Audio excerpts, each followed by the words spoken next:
Here at the Temporal Institute, we've gathered experts from every field of study to provide you, the last remnants of seraph kind, with all of the knowledge you'll need to survive and thrive in a world reclaimed by nature.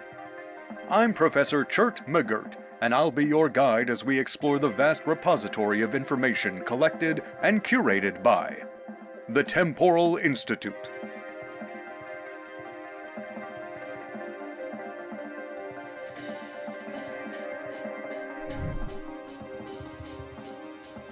Hello and good morning. If you're watching these tapes, then congratulations! You are one of the lucky few to awake from the great sleep into the world of the future. But don't get too excited, you snappy rascal. There is much work to be done. Good thing you'll have me, Professor Chert McGirt, right beside you every step of the way.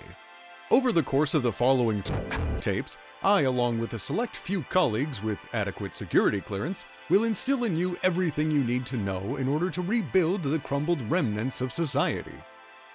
But before we get to all that, you're likely a little confused as the brain fog of a several thousand-year stasis is just beginning to fade. Do you remember your name? What you looked like in a mirror? Your former occupation? No? That's all right. This first tape will help jog your memory of the life you, maybe willingly, left behind. According to our research, only people in a handful of professions are likely to have woken up from their nigh-eternal temporal slumber.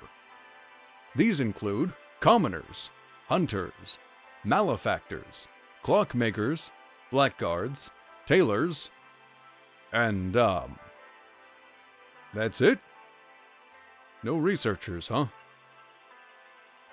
Larry, are you sure? Don't understand fully what mechanisms this contraption uses. If you're a commoner, you are among the, as the name suggests, most common occupation to have awoken in the far-flung future.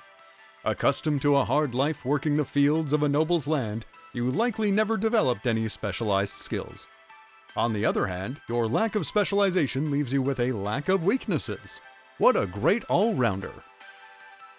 Maybe you were a hunter, specialized in stalking through the wilderness in search of prey. Do you like wide open spaces? I bet you do. That's likely the cause of your severe distaste for being stuck down in caves and mines, as well as having enemies close to melee range. With your insatiable desire for ranged weaponry, you know how to craft crude bows and arrows that others would struggle to craft. If you're a malefactor, surviving the apocalypse is par for the course for you. Skulking and looting are like a second language, as you're able to find things often missed by others when foraging the wild or ransacking buildings. Or whatever ruins are left of them, anyway. Often preferring to lean into your furtive nature, you don't exactly excel in conflict scenarios. Ah, a clockmaker! Great inventors intimately familiar with the gears of industry that Lord Jonah... All this without utilizing dust in any capacity. My lord, the skyship has arrived. Tell the driver I will be along momentarily. Right away, my lord. And Clyde, Yes, have a crate of the dust loaded. I wish to tinker on the travel. as you wish. Hopefully seeing this rot firsthand grant me more insight. Supply lines are challenging due to those factors these days. But I digress. As a clockmaker, you would have a much easier time repairing any technology from ages past. Additionally, with your familiarity with machines, you know all of the weak points automatons would tend to have. Should you find any of our mechanical friends of this day have become corrupted by eldritch horrors of that other world, I'm certain you could recalibrate them with the appropriate device. Of course, a life of tinkering has left you with little combat experience, so best to stick to the workshop. Do you happen to have a grizzled exterior and a rumble in your belly? You might be a blackguard. Stalwart soldiers of the darkest depths fighting tirelessly to keep the general populace safe from those rusted fiends. Your heavy hands and strong back will serve you well when getting up close and or delving into the mines. But you likely lack the delicate touch required for effectively harvesting or handling delicate pottery. All of those rippling muscles don't come easy. You'll need to eat, according to our research team, exactly 30% more often than your slimmer comrades.